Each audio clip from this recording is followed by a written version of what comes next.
ผู้ชื่อว่าไมเคิล บอตเตสเขาเป็นนักยางสมัครเล่นและก็นักการเมืองจากประเทศอังกฤษนับแต่ปี 2011 เป็นต้นมาคอยกับเมียเสี่ยวหลิงได้ยางรวมกันประมาณ 14,000 กิโลเมตรผ่าน25ประเทศในน้ำสันติภาพมิตรภาพและการกุศลเสี่ยวหลิงเกิดและก็เติบใหญ่ในพื้นที่แห่งนี้ในระยะเดินทางพวกเขาได้พบกับคนจากหลากหลายพื้นที่พวกเขาหวังว่าพวกเขาจะเล่าประวัติศาสตร์และวัฒนธรรมหลากหลายของประเทศเขาให้ฟังพวกเขาเลยหมู่เพื่อนพร้อมทั้งอาสาสมัครท้องถิ่นจะพากันค้นหาอดีตและปัจจุบันที่ยังคงอยู่ของจีนนี่เป็นการย่างครั้งที่9ของพวกเขาจะย่างไปแขวงเจ้อเจียงน้ำกันแขวงเจ้อเจียงตั้งอยู่ทางภาคใต้ของเสียงไฮ้มีเนื้อที่ใกล้เคียงกับประเทศอังกฤษประชากรประมาณ55ล้านคนในอดีตแขวงเจ้อเจียงเคยเป็นแหล่งผลิตชาผ้าไหมและไข่มุกที่มีชื่อเสียงแต่ปัจจุบันมีความก้าวหน้าทางด้านวิทยาศาสตร์เทคโนโลยีอุตสาหกรรมการค้าและการท่องเที่ยวเป็นต้นเฮ็ดให้เจ้อเจียงกลายเป็นหนึ่งในแขวงที่มีความเจริญที่สุดในจีนพวกเขาจะออกเดินทางจากเมืองหางโจวแขวงเจ้อเจียงดินแดนที่สวยงามซึ่งเป็นบอนที่เสี่ยวหลิงเคยอยู่ตอนอย่างน้อยยังไปหน้า500 กิโลเมตรจนถึงเมืองเหวินโจวเมืองแคมทะเลอยู่ทางภาคตะวันออกเฉียงใต้ของแขวงเจ้อเจียง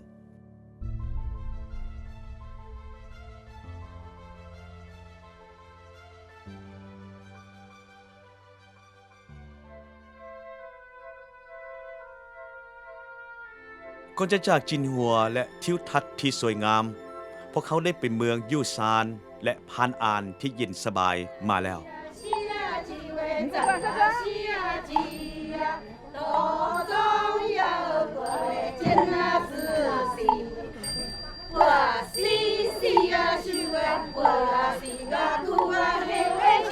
ในประเทศนี้ใบซาก็คือกับวัฒนธรรมอย่างหนึ่งพานอานถือว่าเป็นหนึ่งในแหล่งกำเนิดวัฒนธรรมซาบ่มีหยังเฮ็ดให้รู้สึกดีหลายไปกว่านี้เมื่อมาบนนี้แล้วถนนหนทางเต็มไปด้วยชาวบ้านพวกเขามีชีวิตชีวาหลายนี่ก็เป็นประเพณีที่มีความสำคัญหลายเป็นการระลึกถึงเทพแห่งชาซุซุนพวกเขาน่ะอดใจบ่ได้ก็เลยเข้าร่วมนำพวกเขา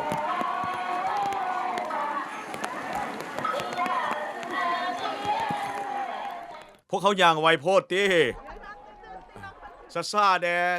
คล้ายคือกับงานดองเลยเห็นบ่แต่ละปีจะจัดงานบุญนี้ขึ้นครั้งหนึ่งเพื่อเป็นการขอบใจเทพแห่งชาที่นำมรรคผลที่ดีมาให้กับพวกเขาในบุญดังกล่าวนี้พวกเขาก็จะเอาของขวัญมาวางไว้อธิษฐานขอพรให้ต้นชาที่พวกเขาปลูกแข็งแรงผ่านหน้าหนาวไปด้วยดีเพื่อนำมรรคผลครั้งใหม่มาให้พวกเขามื้อนี้จุดประสงค์หลักอยู่ในการย่างของพวกเขาเป็นตัวแทนรวมเงินทุนให้แก่สมาคมคนพิการเจ้อเจียง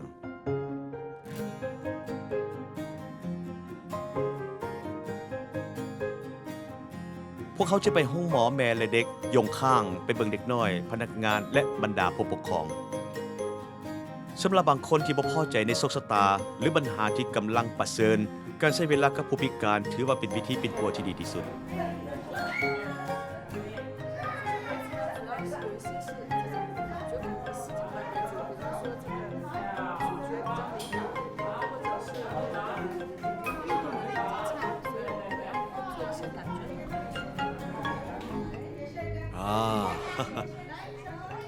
เด็กน้อยคนนี้อายุ1 ปีโอ้1 ปีแล้วแม่นละตามที่พวกเขาเห็นผู้ป่วยทุกคนอยู่ในห้องนี้ล้วนแต่เป็นวีรบุรุษความกล้าหาญของเด็กน้อยเฮ็ดให้พวกเขาก็คาดบ่ถึงแต่ก็ยังมีวีรบุรุษอีกหลายคนบรรดาพ่อแม่ที่เสียสละตนเองและพนักงานที่หักในหน้าที่ใช้สติปัญญาและความหักของพวกเขานำทางและให้กำลังใจเด็กน้อยตอนที่พวกเขากำลังจะกลับพวกเขาก็ได้รับของขวัญพิเศษอย่างหนึ่งและพวกเขาก็จะเก็บมันไว้ตลอดไปขอบใจในน้ำใจเจ้าเด้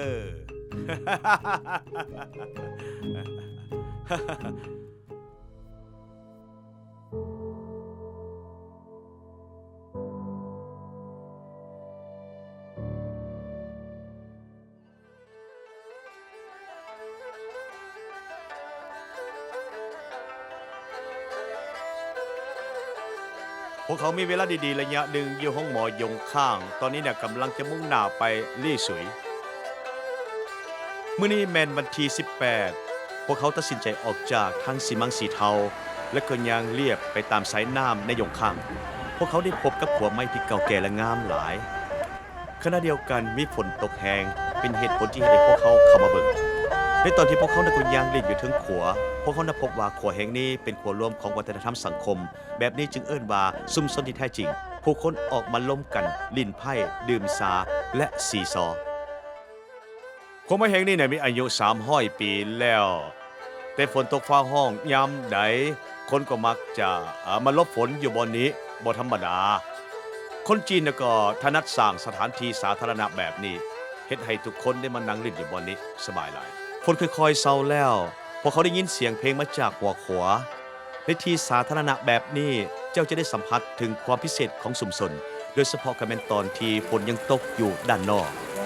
ลองคิดเบิ่งถ้าฝนบ่ตกพวกเขาน่ะก็บ่ได้มาบนนี้มันก็น่าเสียดายส่ำใด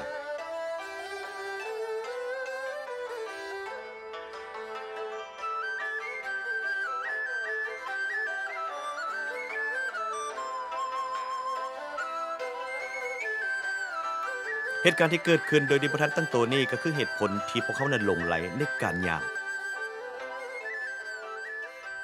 พวกเขาก็ตื่นเต้นหลายก็ย้อนว่าพวกเขากำลังจะออกจากทางหลวงเข้าสู่หมู่บ้านที่สวยงามที่สุดพวกเขาก็จะย่างในทางเส้นทางน้อยๆเส้นนี้มีเพียงแต่คนย่างบ่มีรถขนส่งบ่มีรถ10 ล้อบ่มีรถจักรมีแต่เพียงคนย่างเท่านั้น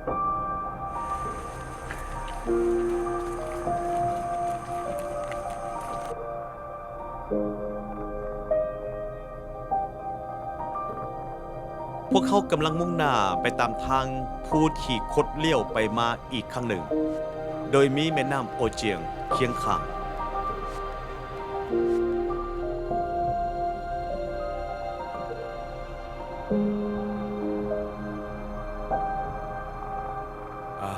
อุโมงค์ที่มีความยาว2 กิโลเมตรนี่ถือว่าเป็นอุโมงค์ที่ยาวหลายสิ่งที่พิเศษกว่านั้นก็คือเขาก็ได้มีโอกาส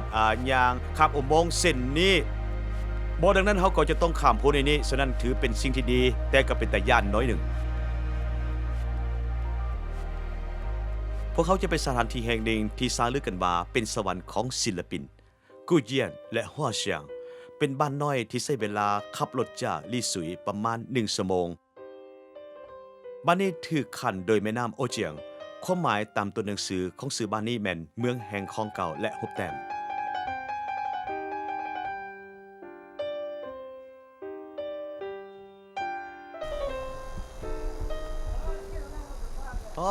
โอ้สวัสดีท่านหลายดีใจได้พบกับเจ้าเด้อนี่แม่นเสี่ยวหลิงเจ้าสบายดีสบายดีรอคอยกันมาเยี่ยมสมบ้านแห่งนี้มาดนแล้วบ้านศิลปินที่เต็มไปด้วยกลิ่นอายของการแต้มรูปพวกค่อยดีใจหลายผู้นำเพียงของพวกเขาเมื่อนี้ก็คือไหลเจิ้นหวาเป็นศิลปินอาจารย์และเจ้าของห้านขายรูปแต้มหลังจากทิ้งยางเลาะเมืองเก่ากูเจียนน้อยหนึ่งพวกเขานักก็นั่งเรือหัวเสียงฤดูกาลที่ดีที่สุดสำหรับการแต้มอยู่นี่นะแม่นตอนใดสำหรับกูเยียนหัวเสียงแล้วแม่นฤดูใบไม้ปงและฤดูใบไม้ลนถ้าว่าพวกเขาก็มาซ่าอีกจักเดือนหนึ่งพวกเขาอาจจะได้เห็นนักเฮียนที่มาเฮียนแต้มรูปนั่งเต็มทั้ง2 ข้างของบ้านรวมทั้งนักแต้มภายใต้การสุกโยกของรัฐบาลท้องถิ่นศิลปินทั้งหลายได้นำเอาแห้งบันดาลใจและฝีมือของตนเองมาสู่บ้านแห่งนี้จุดใจกลางของบ้านหัวเสียงสิมีชื่อว่าจตุรัสต้นหมากท้ายอาทิตย์เจ้าก็จะเห็นนักแต้มหลายท่านนำเอาผลงานของพวกเขามาบ้างแสดงอยู่บนนี้ให้กับนักท่องเที่ยวได้ชมกันโชคดีเมื่อนี้พวกเขาก็พ่อกันนักแต้มกำลังแต้มฮบอยู่นี่ได้อันนี้ก็คืออาจารย์ซูมุมที่เรากำลังแต้มอยู่กับเป็นหนึ่งในมุมที่ลือสื่ออยู่ในบ้านหัวเสียงพวกเขาประวัติของบ้านน้อยแห่งนี้มีมาแต่ปี1987แต่ต้นกำเนิดแห่งบันดาลใจของบ้านมาจากของเฮียนจิตรกรรมสัจจะนิยมฝรั่งศตวรรษที่19บราบิซองอาจารย์ลี่เสี่ยวเซียงนี่ก็เป็นอาจารย์ของพวกเขาแม่ละสบายดีจะได้พบกับเจ้าเด้อนี่เป็นเสี่ยวหลิงสบายดี สิ่งที่น่าแปลกใจสำหรับคอยก็แม่นพวกเขาก็ใส่ฟอยนี่แต้มจึงใดให้มันก็เป็นแสงเป็นเงาออกมาได้มันงดงามหลายที่มันเป็นแสงแบบนี้แล้วมักการแต้มรูปของเจ้าหลายที่สุดเราว่ามักเราบอกว่าขอบใจถ้าว่าขอบใจนี่ทุกคนเฮ็ดมือแบบนี้วะแมนเฮ็ดแบบนี้เฮ็ดแบบนี้ไปว่าขอบใจได้นี่ยกมือแบบนี้เฮ็ดแบบนี้เนาะเฮ็ดแบบนี้ อ๋อ ขอบใจ แม่นแล้วแม่นแล้วขอบใจ ขอบใจ แบบนี้ สิ่งที่พวกเขาได้ก็เห็นในสถานที่แห่งนี้อาจจะเป็นสิ่งที่คุ้นตาแล้ว แต่ว่าทิวทัศน์สวยงามแม่น้ำอันกว้างใหญ่สายพูและประวัติศาสตร์ แต่ว่าในขณะเดียวกันพวกเขาก็ได้เห็นแนวคิดที่พิเศษและมีความหมายหลาย เกี่ยวกับความเป็นมาของหัวเสียง นั่นก็คือการหมุนไส้สิ่งแวดล้อมธรรมชาติอย่างสมเหตุสมผลนำใส่ภูเขียวได้สร้างโอกาสและนำความเจริญมาสู่ประชาชนในท้องถิ่น เจ้าเล่าเรื่องบ้านเกิดของเจ้าให้พวกเขาฟังแล้วบัดนี้เนี่ยพวกเขาก็อยากจะฟังเรื่องของเจ้าคอยนั้นเป็นคนท้องถิ่นหลังจากที่เราเริ่มเรียนแต้มในวัยเด็ก ก็ได้เข้าร่วมกลุ่มบราบิซองลีสุยนักแต้มเหล่านี้แต้มฮุบน้ำกัน และก็ใหญ่มาพร้อมกัน เป็นอย่างแล้วก็จึงจัดกลุ่มบราบิซองขึ้นกลุ่มบราบิซองลีสุยที่พวกเขาก็สร้างตั้งขึ้นมานี่วิธีการแต้มฮุบในหลายปีที่ผ่านมามีความคล้ายคือกับบราบิซองของฝรั่งจึงอยากจะให้คนอื่นเอิ้นวิธีแต้มฮุบของพวกเขาบราบิซองลิซุยฮุบแต้มเจ้าก็ได้รับอิทธิพลจากศิลปินสาขาใดอยู่ในโลกนี่นะแน่นอนว่าตอนที่เฮียนแต้มฮุบนั่นน่ะได้รับอิทธิพลจากศิลปินที่โดดเด่นหลายท่านยกตัวอย่างเดวิดฮอกนี่ที่หาเกาะลมกับเจ้าเมื่อกี้นี่แหละแล้วก็ยังมีจิตรกรต่างประเทศอีกหลายท่านอันนี้ก็เป็นประวัติส่วนหนึ่งอยู่ในการเฮียนแต้มฮุบของพวกเขานี่คือสิ่งที่ดีที่เกิดขึ้นจากการได้รับแรงบันดาลใจจากทางศิลปะ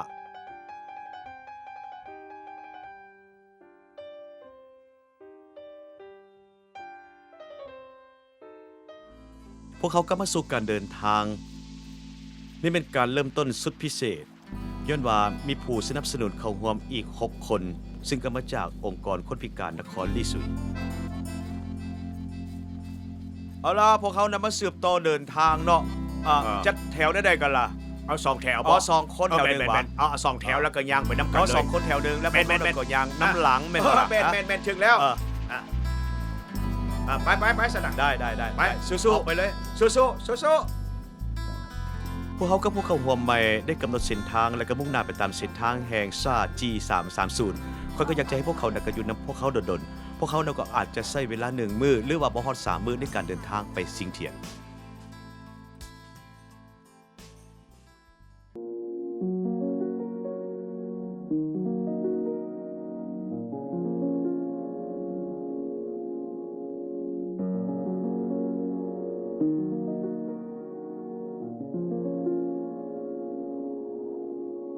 ในขณะที่ย่างพวกเขาก็ได้ยินมาว่ามีทิวทัศน์หนึ่งที่พลาดบ่ได้ห่างจากจุดออกเดินทางเพียงแต่ว่าครึ่งชั่วโมงเท่านั้นเองคนท้องถิ่นบอกว่ามีน้ำตกอยู่กลางถ้ำที่น่าอัศจรรย์แห่งหนึ่งอยู่ตรงกันข้ามกับสายน้ำนี้ฉะนั้นพวกเขากำลังจะออกไปเบิ่งให้เห็นกับตาพร้อมๆกันเลย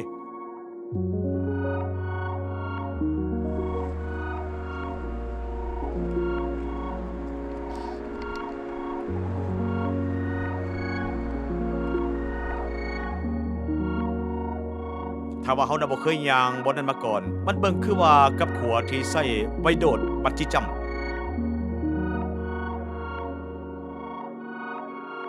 เขตจอดทั่วไป โอ้ข่อยมักบรรยากาศนี่หลาย มีโฮมต้นไม้ มีบรรยากาศที่ดีแบบนี้ เบิ่งแม่พวกเขาก็สามารถย่างไปตามแคมน้ำข้อยรู้สึกว่าพวกเขากำลังค้นหาเมืองที่หายสาบสูญอยู่ในเขตอเมซอน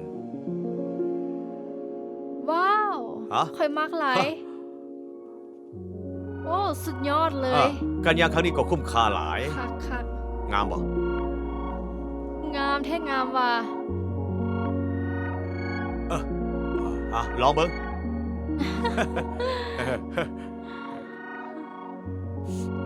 โอ้ เย็นดี คัก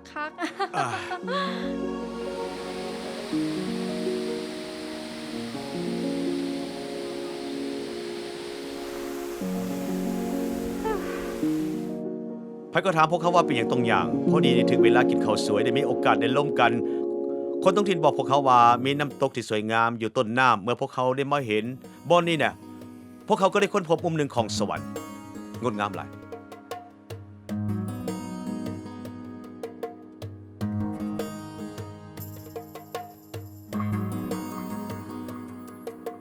ซิงเถียนได้รับการบันทึกเป็นมรดกโลกทั้งด้านกสิกรรมระบบนิเวศป่าและนาดึงดูดความสนใจจากทั่วโลก ทางที่เราเฮ็ดเวียกเนี่ยเต็มไปด้วยดอกไม้เด้ โอ้สบายดี สบายดี สบายดียินดีที่ได้พบกับเจ้าเด้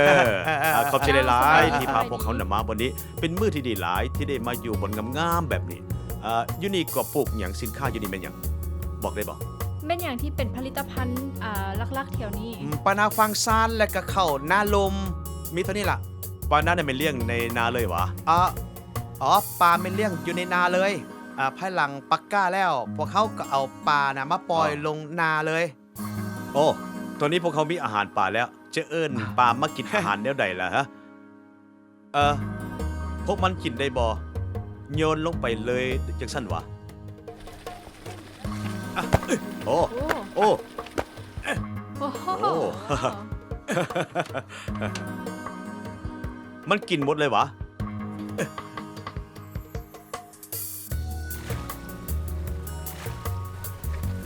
โอ้คอยโยนลงเบิดนี่ได้หรือบอลล่ะนี่นะอ๋อ แล้วว่าเราถีบตัวนั้นเลย อ๋อได้ โยนลงมันกินแล้วเห็นบอลนะ กำลังมา อาหารป่านี่คงจะแซ่บ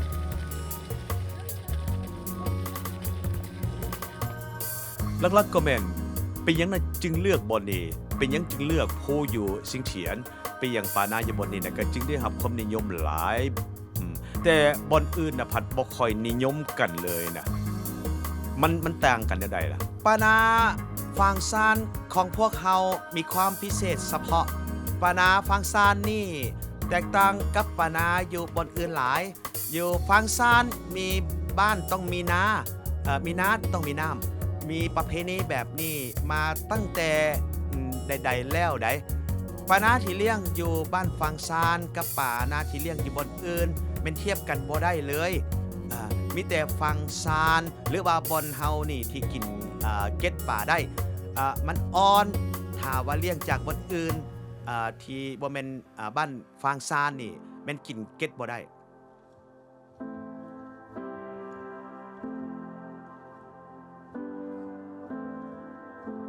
เมื่อนี้พวกเขาได้มาขึ้นภูอยู่สิงเถียนได้ไม่เห็นหลายสิ่งหลายอย่างที่คิดบ่ถึงพวกเขาก็เคยเห็นทงนามาก่อน แต่ว่าทิวทัศน์ด้านหลังของพวกคอยนี่แตกต่าง ในทงนาแห่งนี้มีหมู่ป่าที่ลี่อยู่ใต้น้ำป่าแล้วนี่ได้เฮ็ดให้เขาน่ะก็ตึงงามเฮ็ดให้เขาน่ะสูงกว่าปกติผลผลิตก็เพิ่มขึ้น และก็ยังเลี้ยงปลาได้พร้อม การพึ่งพาอาศัยป่าและก็นาได้ดึงดูดนักท่องเที่ยวเฮ็ดให้พวกเขาได้เห็นผลงานที่น่าแปลกในสถานที่ที่สวยงาม นี่คือมนต์เสน่ห์ของวงจรของสิ่งที่มีชีวิตที่ได้สิ่งต่างๆ มีการพัฒนาไปพร้อม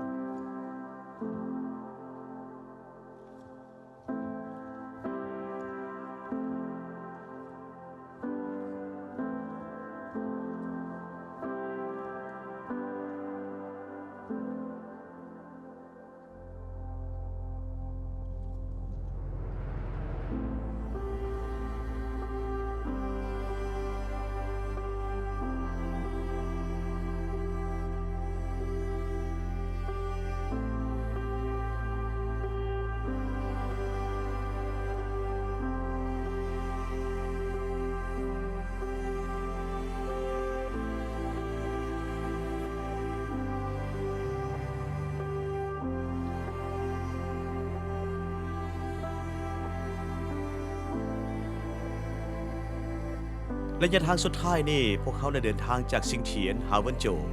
ผ่านสายน้ำทงนาเขตก่อสร้าง และในที่สุดก็ฮอดเวินโจเมืองใหม่ที่งดงามและเต็มไปด้วยพลัง500 กิโลเมตรตอนนี้นะพวกเขาก็ถือว่าย่างกาย500 กิโลเมตรแล้วพวกเพื่อนก็จากอสุเล่งเด็กวานๆที่เขาห่วมนำพวกเขาตั้งแต่ต้นทาง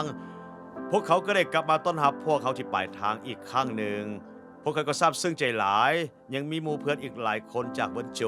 และก็พากันมาบอนนี่อีก นี่ก็เป็นการต้อนรับที่ดีที่สุดเลย แมน ก้าวสู่เซนไซขอบใจสบายดี สบายดี อ่า สบายดี สบายดี พิธีสุดท้ายนี่ก็เป็นการฉลองที่พวกเขาก็เดินทางจากหางโจวสู่เวินโจวสำเร็จในระยะทาง500 กิโลเมตร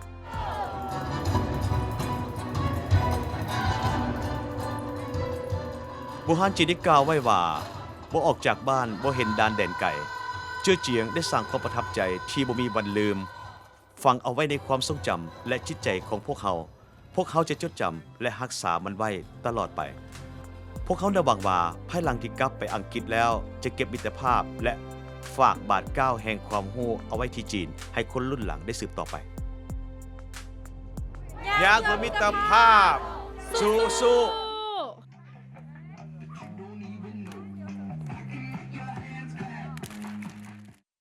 การเดินทางของพวกเขาได้สิ้นสุดที่เวินโจวการเฉลิมฉลองที่ดีที่สุดแม้นการเข้าร่วมกีฬาที่มีขนาดใหญ่ที่สุดของจีนการเต้นกลางแจ้งและค่อยก็ได้ครูเต้นที่ดีที่สุดคือเมียคอย